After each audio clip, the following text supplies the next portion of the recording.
Good morning, Denver, surrounding Colorado area, and to all our Broncos fans abroad.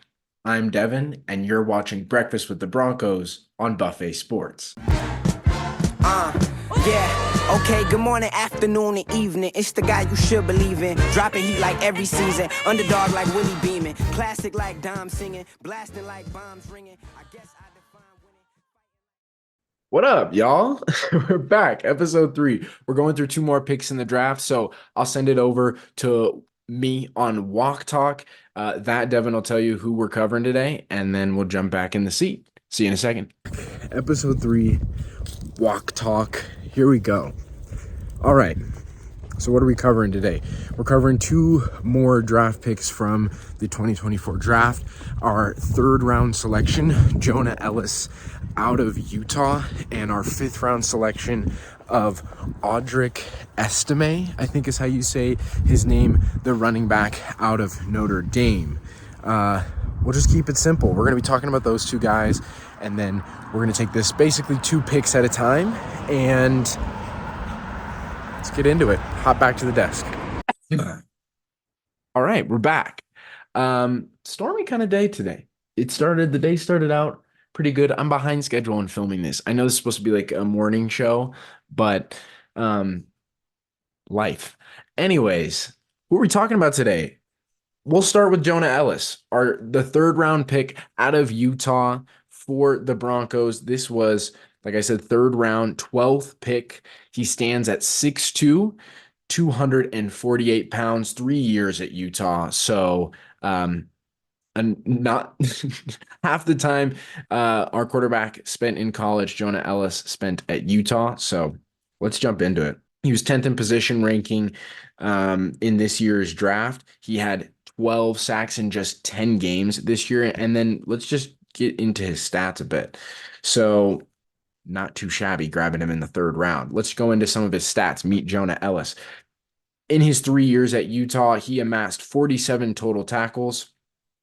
47 total solo tackles, 31 assisted tackles, and 78 total tackles, with 23 tackles for a loss, 16 total sacks, and 3 forced fumbles over those 3 years.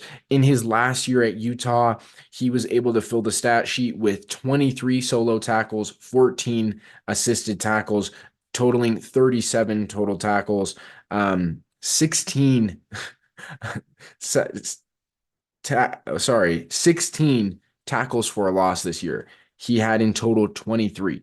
So great breakout year, and 12 sacks of his 16 at his 3 years in Utah. Again, all of those coming in just 10 games this year. And then he had 1 forced fumble. So that sounds like a playmaker to me. That sounds like a great edge rusher. It's a 3rd round pick.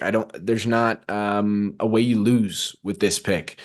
I had speculations that we were going to take an edge rusher in the 1st round with the 12th pick, but by no means am I put off by the fact that we took one in the 3rd round and got someone who's the 10th ranked player at the position. I will be honest. I watched 0 Utah games this year. So I don't really know what we're getting. I do know from some of the quotes that Jonah Elliss talked about Bo Nix and that he's really hard to get on the ground. So that's encouraging. From his stats, he looks like a playmaker. And if it's difficult for him to get Bo Nix on the ground, I hope it's the same thing for other guys in the league. So kind of short with Jonah Elliss, but nonetheless, I'm excited to see what he's going to do this year. And I'll certainly be having a little star next to his name on the roster sheet while I'm watching games, looking for the 2024 draftees for the Broncos. Now, we're going to talk about the running back we took in the 5th round with the 12th pick. I believe, don't crucify me if this is wrong, but I think it's Audric Estime is how I'm going to say it. I'm sure that I'll get cooked in the comments. That's fine. When I see someone else pronounce his name or hear him say it, I should probably go do that right now anyways. But you know what? I'm going to do it right now. Audric Can you talk about container chicken for taco? And my favorite, the quesadilla. This is Notre Dame running back Audric Estime. Oh, let's go. Audric Estime. All right. I think that's a good guess. But let's talk a little bit more about Audric. Meet him. He stands at 5'11", 221. This guy's huge. I'm going to put a picture up right here. This guy is a freak of nature. Out of Notre Dame, again, the 5th round, 12th pick. He was also the 10th player at his position, 10th player in his position in terms of ranking. He amassed 3 years at Notre Dame, and in that time, he was able to fill the stat sheet with 2,321 total rushing yards, and with an average of 6.2 yards per carry and a total of 29 touchdowns. On the receiving end, he had a total of 26 receptions, 277 yards on that, with an average of 10.7 yards per reception and 1 touchdown.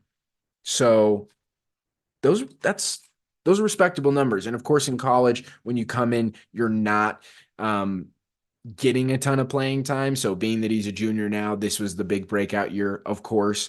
I also just kind of like that in general for a running back, that you're not getting a ton of carries and attempts, because at the end of the day, you've already played a lot of football in your life from being a little kid just to get to college. And then if you're kind of overused for 3 years, the wheels fall off early in the NFL. So I kind of like taking a stab at a guy in the 5th round who's had less time in college, not less time in college, less attempts in college, to where those miles are not used up. Zane and I have talked about it in the past, but running backs are a lot like cars. But in the same breath, not only is it about, every car has a certain amount of mileage you can drive to, but what kind of driving are you doing? And there's certain kind of driving that can extend the life of your car. Same thing goes for running backs. So let's talk about what his statistics looked like. Oh my gosh, what his stats looked like this year, going into the draft. So in 210 rushing attempts, he amassed 1,341 yards with an average of 6.4 yards per carry and 18 touchdowns. On the receiving end, he had 17 receptions for 142 yards, with an average of 8.4 yards per catch, no touchdowns. So over the course of his career, just in general, anytime he touched the ball, he was averaging 6.5 yards. Now, I know obviously it's a completely different league in the NFL, and especially coming out of Notre Dame, where I don't think talent is questionable, but it's certainly not every team you're playing is an NFL. There's not NFL caliber guys, right? Some of those guys are going to be in college and may never get drafted.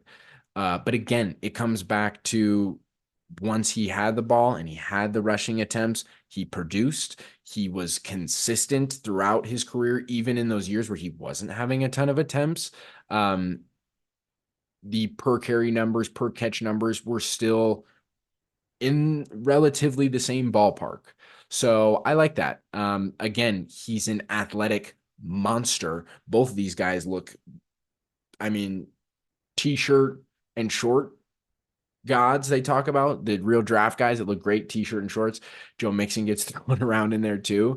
They fit the bill. We'll see if they show up and they make an impact this year. I think personally, both of these guys will make a great impact. Jonah Elliss, certainly, we've been looking for an edge rusher that can stay healthy.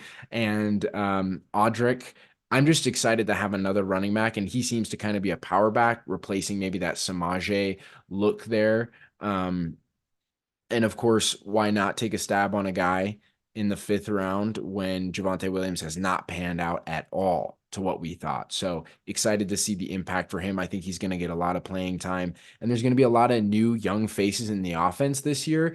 And it's going to be fun. It's going to be exciting. Again, I want to come back to this with expectations, because we touched on it with Troy and Bo. I don't have high expectations for this team. I think we had them predicted at like 5 wins when we went through everything, and that's where the league kind of has them. I think maybe this is a 2-game improvement with the draft class and having Bo Nix. I would expect 7 wins, maybe 6, somewhere between 5 to 7 wins is my expectation. We're going to be right back in the lottery, so to speak. Top 10 picks to grab the big weapon, the elite weapon next year, I think, if everything pans out, hopefully, with Bo Nix. God, fingers crossed. So I'm excited to see these guys. But thank you guys for tuning in this week. Kind of a short episode. I'll have to jump in and watch some film on both these guys, and maybe in the next episode, I'll kind of touch on a little bit more of their play styles and what I think of how they can actually impact the team. But just kind of wanted to introduce the two of them. We'll talk more about them. Obviously, we've got a whole off season to do this. So I'm Devin, and you are watching Breakfast with the Broncos on Buffet Sports. We post every day, if not twice a day, when it comes to short form. We're close to almost one long form video per week. I'm pumping those out. So we appreciate the love on those. We appreciate the love on short form. Zane certainly does. Leave some comments of what you think, what you guys' expectations for our record is this year, as well as do you think either of these guys will make a large impact this year? If so, which one, or both? Again, I'm Devin, and this is Buffet Sports. Ciao.